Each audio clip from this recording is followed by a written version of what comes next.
ছোট্ট সোনামণিরা, এখন আমরা শিখব ব্যঞ্জন বর্ণ।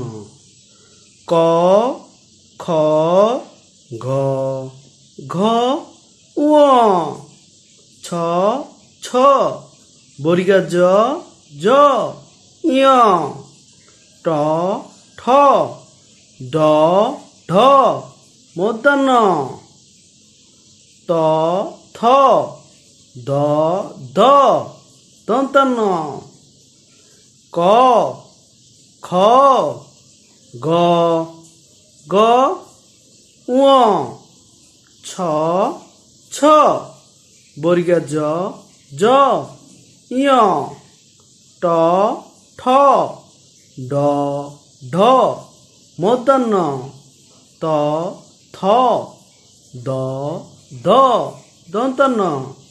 আবার বলছি সোনামণিরা, ক, খ, গ, ঘ, ঙ, ছ, ছ, বর্গীয় জ, জ, ঞ, ট, ঠ, ড, ঢ, মূর্ধন্য, ত, থ, দ, দ, দন্তান্ন।